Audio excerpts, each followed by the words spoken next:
Hello viewer, Sujan take চ্যানেলে আপনাদেরকে আবারও স্বাগত। তো চলে এসেছি আজকে আরেকটি নতুন ভিডিও নিয়ে। তো ভিডিওটি হচ্ছে মহিলাদের জন্য খুশির খবর। শুরু হবে লক্ষ্মী ভান্ডারের আবেদন। মহিলাদের জন্য খুশির খবর, কিভাবে আবেদন করবেন, কবে আবেদন করবেন, আমি ভিডিওর মাধ্যমে আপনাদেরকে বলে দেবো। তো ভিডিওটি স্কিপ না করে শুরু থেকে শেষ পর্যন্ত অবশ্যই দেখবেন। পশ্চিমবঙ্গের বুকে সারা জাগানো প্রকল্পগুলির মধ্যে অন্যতম হল লক্ষ্মী ভান্ডার। প্রতি মাসে বাংলার মহিলাদের অ্যাকাউন্টে 1,000 টাকা থেকে 1200 টাকা পর্যন্ত দেওয়া হয়। এই টাকা বর্তমানে পশ্চিমবঙ্গের মা বোনদের হাত খরচের টাকা হয়ে দাঁড়িয়েছে। অনেকে আবার সংসার খরচ চালানোর জন্য ব্যবহৃত করছেন। চলতি বছরের জন্য লক্ষ্মী ভান্ডার প্রকল্পের আবেদন শুরু হয়ে গিয়েছে। এই প্রকল্পে কিভাবে আবেদন করবেন, সময়সীমা থেকে শুরু করে বয়স সীমা সবটা জানতে পারবেন আজকের ভিডিওতে।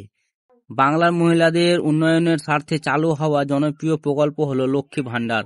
প্রথমে জেনারেল কাস্টের মহিলারা 500 টাকা এবং সংরক্ষিত শ্রেণীর মহিলারা পেতেন 1,000 টাকা করে প্রতি মাসে। তবে এখন এই পরিমাণ বাড়িয়ে দেওয়া হয়েছে। সাধারণ শ্রেণীর মহিলারা 1,000 টাকা ও সংরক্ষিত শ্রেণীর মহিলারা 1200 টাকা করে পাচ্ছেন প্রত্যেক মাসে। আবার শুরু হতে চলেছে লক্ষ্মী ভান্ডার প্রকল্পের ফর্ম ফিল আপ। আর লক্ষ্মী ভান্ডার প্রকল্পের সম্পর্কে বিস্তারিত জানানো হবে আজকের ভিডিওতে। লক্ষ্মী ভান্ডারে কারা আবেদন করতে পারবেন? পশ্চিমবঙ্গ সরকারের চালু করা এই প্রকল্প শুধুমাত্র এই রাজ্যের মহিলারা আবেদন করতে পারবেন। সেক্ষেত্রে পশ্চিমবঙ্গের স্থায়ী বাসিন্দা হতে হবে আবেদনকারী মহিলাদের। এই বয়স হতে হবে 25 থেকে 60 বছরের মধ্যে। সরকারি কাজের সঙ্গে যুক্ত মহিলারা এই প্রকল্পের আবেদন করতে পারবেন না।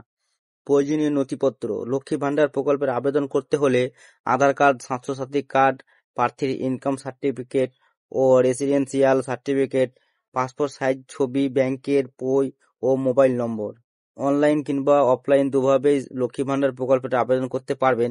কিভাবে আবেদন করবেন জেনে নিন। লক্ষ্মীর ভান্ডার প্রকল্পের অফলাইনে আবেদন।